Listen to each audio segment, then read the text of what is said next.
The market often behaves like an ocean, long stretches of calm, steady pressure and predictable rhythms. Then, without warning, the structure breaks. An algorithmic shock hits the order book, and liquidity instantly evaporates. In milliseconds, a routine trading session devolves into a freefall. Imagine you held a long position right before the drop. Your entry was technically perfect. You waited for the moving averages to align, volume confirmed the trend, and your thesis was entirely sound. You also managed your risk. You placed a dynamic stop loss trailing just below the price.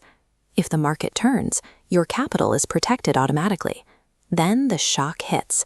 A massive red candle prints in a matter of seconds, plunging through the bid stack. It clips your stop loss, liquidating your position at the absolute bottom of the swing. But watch what happens next. The algorithms recalibrate, liquidity returns, and the very next candles rocket back upward. You are watching the asset resume its climb, and you are no longer in the trade. Your market thesis was perfectly correct. You were right about the direction. But your risk management algorithm failed to distinguish between a structural trend reversal and a momentary liquidity shock. To understand why that stop loss failed, we have to look back to 1978. That year, an engineer named J. Wells Wilder introduced a metric called the average true range, or ATR. Wilder designed the ATR to measure one thing: pure volatility. Unlike momentum oscillators or moving averages, the ATR ignores which direction the price is moving. It only calculates the raw magnitude of the market swings. Today, quantitative funds and intermediate traders use this exact tool to dictate their position sizing.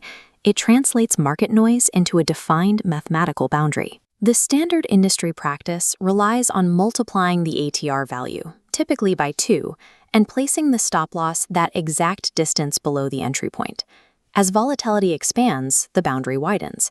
And yet, despite being marketed as a dynamic safety net, the ATR consistently collapses during extreme market shocks. When traders need maximum protection, the boundary stays rigid. The problem is not unpredictable market behavior. The vulnerability is coded directly into the indicator's math. By relying on the software default of a 14-period lookback window, traders introduce an artificial lag. That lag dilutes the mathematical impact of violent spikes, choking off the algorithm exactly when the environment turns hostile. To locate the flaw, we need to separate the true range from the average. Look at this equation.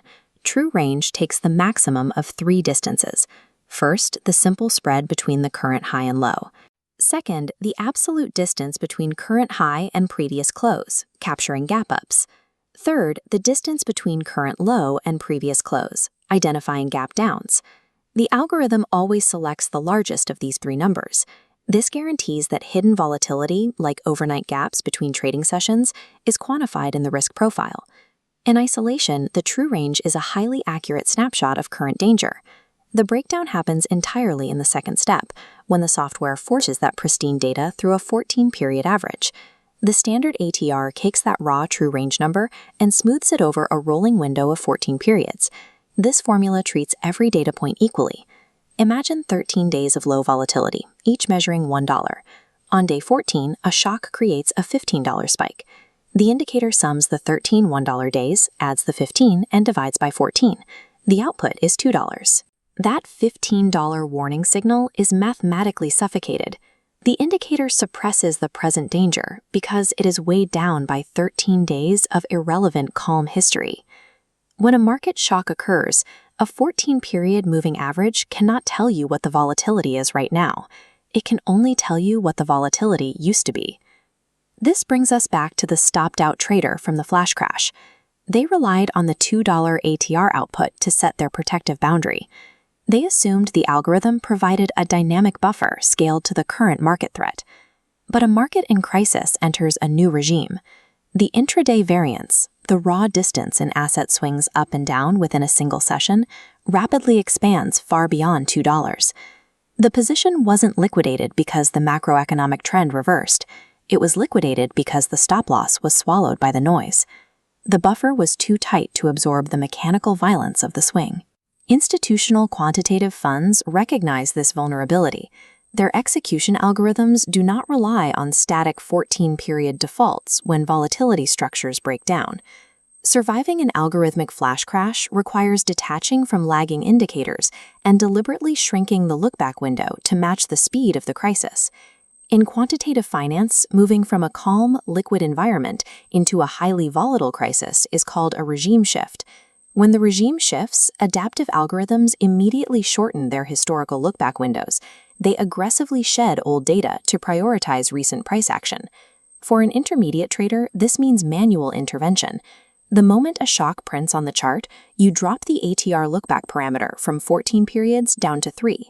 This split-screen chart illustrates the difference. On the top, the 14-period stop-loss stays rigid and gets clipped. On the bottom, the 3-period stop-loss immediately reacts to the large candle, widening the boundary and dodging the wick. By shrinking the window, you remove the smoothing effect of the calm days. The math is forced to respect the violent reality of the present moment. A wider stop-loss means you are exposed to a larger price drop. To maintain your strict dollar risk limit, you must scale down your position size.